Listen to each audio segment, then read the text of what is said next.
सर्वप्रथम मी माझे निर्माते पॅनोरामाचे कुमार मंगत सर, मुरली सर आणि रवी सर आणि त्यांचे सर्व सहकारी यांचे आभार मानतो की एवढा मोठा सोहळा ते घडवून आणतात.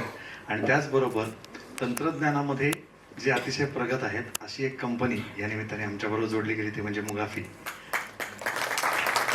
या चित्रपटाची जी पटकथा आहे, स्क्रीन प्ले आहे, तो सुद्धा मुगाफीनी डेव्हलप केलेल्या एका AI च्या टूलद्वारे आम्ही ॲनालिसिस केलं त्याचं आणि अतिशय निर्दोष करण्याचा प्रयत्न केला आहे.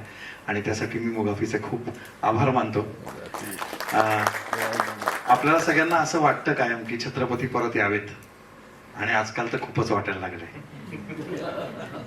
आणि तर छत्रपती नाही, परंतु त्यांचा एखादा मावळा परत आला किंवा आपल्याला टाइम मशीन मिळालं आणि आपण ते जाऊन सगळं बघू शकलो, त्यांच्याशी बोलू शकलो, तर किती छान होईल.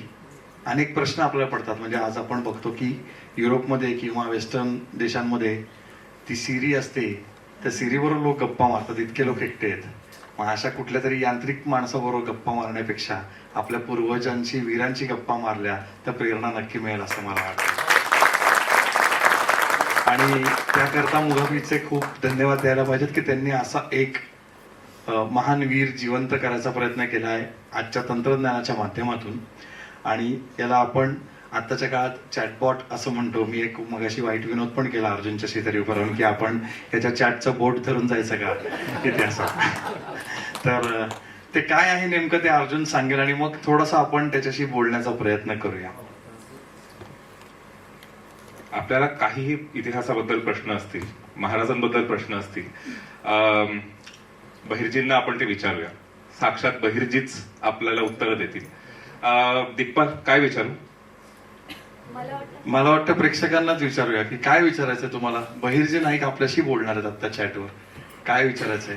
मला अभिमान हा वाटतो की सर्व तंत्रज्ञान जेव्हा येतात तेव्हा जसे छत्रपती आपल्या बरोबर आधुनिक तंत्रज्ञान आणत होते त्यांच्या काळामध्ये, तसं शिवराज अष्टक आधुनिक तंत्रज्ञानाची कास धरून चाललंय.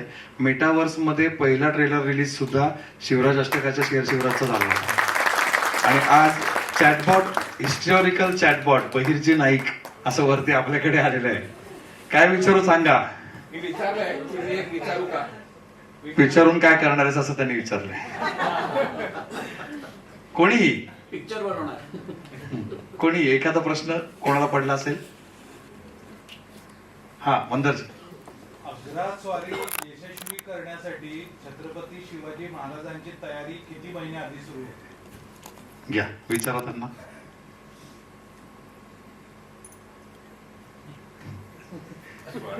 काय होता प्रश्न? अग्रस्वारी, आग्रास्वारीची तयारी किती महिने आधी चालू झाली? आधी शिवाजी महाराजांनी सुरू केली होती.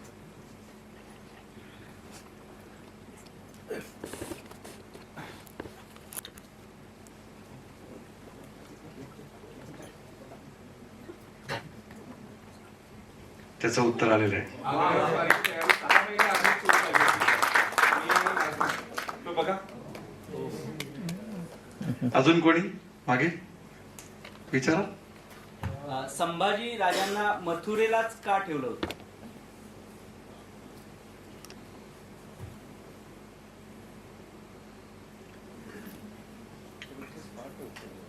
हे त्यांनी त्याच्या पद्धतीने उत्तर तयार करून दिलेलं आहे. अजून कोणी? पंतद्वय पाठीमागे कस काय, म्हणजे फौलत खानाच्या तावड्यात ते दोघं कस काय सापडले? रघुनाथ पंत आणि त्र्यंबक पंत फौलत खानाला कसे सापडले?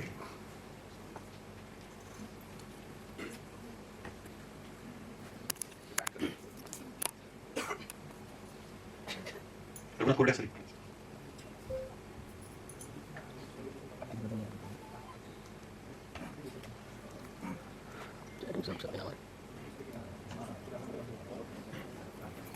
अशा पद्धतीने विविध उत्तरं तुम्हाला सापडणार आहेत आणि त्यातून आपला इतिहास जाणून घ्यायचा प्रयत्न करता येणार आहे. आता हे डेव्हलपमेंट प्रोसेसमध्ये आहे आणि अजून डिटेल माहिती त्याच्यात भरली गेली की अजून अचूक उत्तरं तुमच्यापर्यंत पोहोचायला मदत होईल, जेणेकरून आताची जी तरुण पिढी आहे ती तरुण पिढी या इतिहासापर्यंत लवकरात लवकर पोहोचेल. तुमचा एक प्रश्न होता, एक प्रश्न घेऊया आणि मग आपण पुढच्या कार्यक्रमाकडे वळूया. जयसिंगची भूमिका या मिर्झा राजा जयसिंगची भूमिका, तर त्यांनी 350 वर्ष लक्ष ठेवायचं हो तुमच्यावर, हे बरं आहे. हा दिल्ली स्वारी झाली ना तेव्हा औरंगाचा बर्थडे होता तो, म्हणून ती दिल्ली स्वारी भाई का बर्थडे. तारीख असेल कळेल तर. औरंगजेबाच्या त्या सालगिऱ्याची तारीख,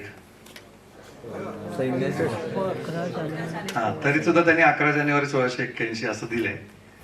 थोडस काम याच्यावर करावं लागेल, तरी सुद्धा अधिक अचूक करण्याचा आम्ही लवकरात लवकर प्रयत्न करू. पण ही एक नवीन कल्पना मुगाफी आणि त्यांच्या सहकाऱ्यांनी आपल्या समोर आणलेली आहे आणि त्यांनी आपल्या तरुणांपर्यंत, मला असे माझे अनेक मित्र भेटतात की दादा आम्हाला खूप फ्रस्ट्रेशन आलं की कोणाशी तरी बोलावं असं वाटतं, काही वेळा कोणाशी बोलता येत नाही, अशा वेळी जर बहिर्जी नायकांशी बोलू शकलो तर तो किती जीवनाची उभारी देऊ शकेल असं आम्हाला वाटतं. आणि या रीतीने हे जे चॅटबॉट आहे बहिर्जी नाईक नावाचं, ते आता आम्ही या पिलर्स अनावरण सोहळ्याच्या निमित्ताने शिवरायांच्या चरणी अर्पण करतो. जय शिवराय.